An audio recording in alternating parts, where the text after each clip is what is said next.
तो इजराइल की laser beam मतलब कि आयरन बीम डिफेंस सिस्टम क्या है? आइए जानते हैं उसके बारे में। आयरन बीम जो ऑफिशियली स्टेडी लाइट के नाम से जाना जाता है, ये एक directed energy air defence system है जो Israeli defence contractor Rafael advance system ने बनाया है। इसे सिंगापुर एयर शो में 11 फरवरी 2014 को सबसे पहले प्रदर्शित किया गया था। ये लेजर बीम यानी कि आयरन बीम डिफेंस सिस्टम काम कैसे करता है? आयरन बीम एक फाइबर लेजर यूज करता है जो एक लेजर बीम बनाता है एयरबोर्न टारगेट को डिस्ट्रॉय करने के लिए। उसका सर्विलेंस सिस्टम थ्रेट को डिटेक्ट करता है और व्हीकल प्लेटफॉर्म थ्रेट को ट्रैक करता है कि कहाँ थ्रेट मूव कर रहा है। पर लेजर वेपन्स का प्रॉब्लम यह है कि एयर डेंसिटी लेजर एनर्जी को डिस्पर्स कर देता है, मतलब कि वो डिस्ट्रीब्यूट कर देता है, मतलब कि एयर डेंसिटी लेजर लाइट को हवा में फैला देती है।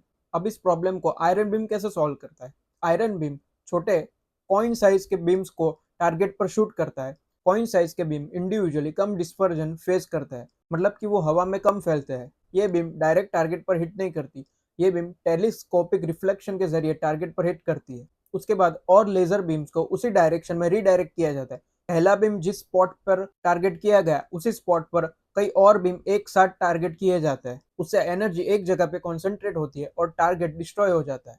अब आयरन बीम बैटरी में कितने कंपोनेंट्स होते हैं? एक आयरन बीम बैटरी में एक एयर डिफेंस रडार होता है, एक कमांड और कंट्रोल सेंटर होता है और दो हाई एनर्जी लेजर सिस्टम होते हैं। अब ये सिस्टम मोबाइल सिस्टम नहीं है, ये सिस्टम घूम नहीं सकता।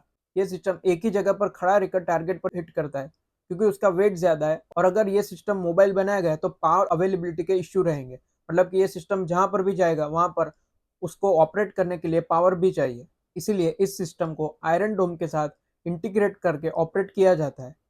अब ये लेजर बीम की साइज एक कॉइन के जितने डायमीटर की होती है और ये 100 किलोवाट के पावर को एक कॉइन के जितने डायमीटर पर 10 किलोमीटर की दूरी से फोकस कर सकता है। ये सिस्टम छोटे रेंज के रॉकेट्स, आर्टिलरी और मोर्टार बॉम्ब्स को डिस्ट्रॉय करने के लिए डिजाइन किया गया है। Iron Beam unmanned aerial vehicle यानी कि ड्रोन्स को भी इंटरसेप्ट कर सकता है। ये सिस्टम इतना एफिशिएंट है कि इसका इंटरसेप्शन कॉस्ट सिर्फ $3 है, मतलब कि 240 रुपये है, क्योंकि इसको ऑपरेट करने के लिए सिर्फ इलेक्ट्रिसिटी चाहिए और ट्रेडिशनल डिफेंस सिस्टम की तरह इंटरसेप्टर्स का खर्चा नहीं होता। और इसराइल ने ऑलरेडी इसको बैटलफील्ड पर डिप्लॉय कर दिया है।